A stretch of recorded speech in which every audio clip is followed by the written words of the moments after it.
Украинские художники создают не просто произведения, а пространство для размышлений. Символ сада встречается во всех культурах земного шара.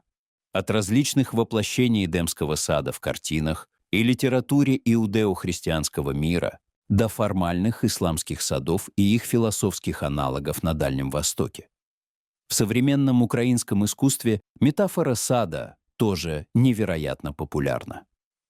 Несколько лет назад в Харькове прошла вторая биеннале молодого искусства, тема которой звучала так: «Кажется, я захожу в наш сад». В этом масштабном форуме поучаствовало около 50 художников, каждый из которых представил свое видение темы. Но интересно, что в Украине есть художники, разрабатывающие миф сада давно и серьезно, которые буквально прокладывают свою творческую дорогу в символическом саду. Макову, кажется, удалось угодить всем. Его любит публика, хвалят критики, покупают коллекционеры, им восхищаются коллеги. Мы тоже признаемся в любви к этому невероятному художнику. Как же он настолько преуспел? По версии самого художника, стоит благодарить его отца, который не стал препятствовать поступлению сына в художественное училище, несмотря на то, что мог. Павел в детстве и в юношестве интересовался в основном биологией. Не исключено, что под влиянием родителей-врачей.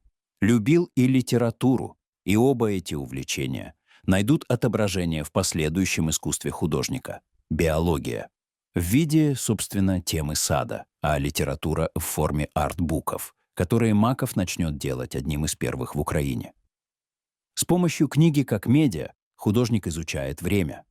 В этом месте Маков в каком-то смысле пересекается с Тиберием Сильваши, однако исследования художников выглядят совершенно по-разному.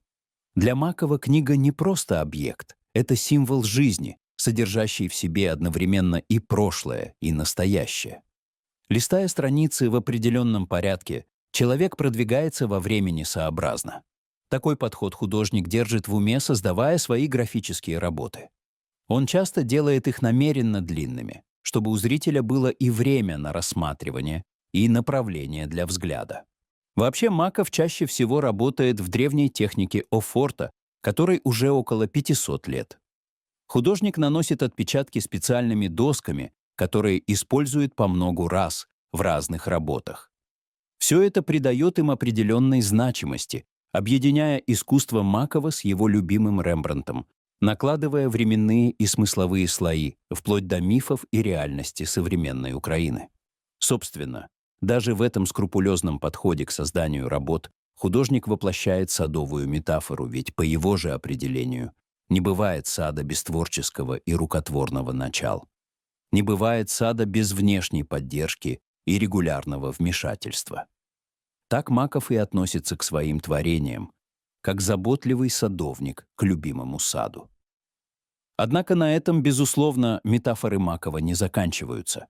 Символизм его искусства многогранен и глубок. Сад действительно оказывается невероятно универсальным для всевозможных аналогий и интерпретаций.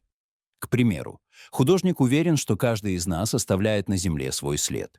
И вот, среди работ Макова нередко можно встретить волшебные места. Лабиринты, вырастающие из чьих-то отпечатков пальцев.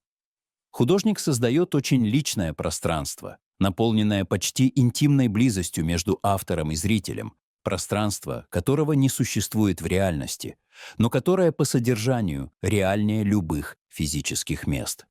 Сад для Макова — язык, с помощью которого он говорит о важном. Всеобъемлющая концепция, благодаря которой становится возможным глубинное прочтение его работ, с одной стороны. С другой, в его саду рождается и бережно лелеется чувственная связь между искусством и созерцающим его. Связь, за которой гонятся все художники, но достигают далеко не все. Если этот разговор об искусстве оказался для вас важным, поставьте лайк, подпишитесь на канал, напишите в комментариях, какие образы и смыслы откликнулись сильнее всего, и поделитесь этим видео, чтобы как можно больше людей задумались о том, как искусство говорит с нами языком времени и памяти.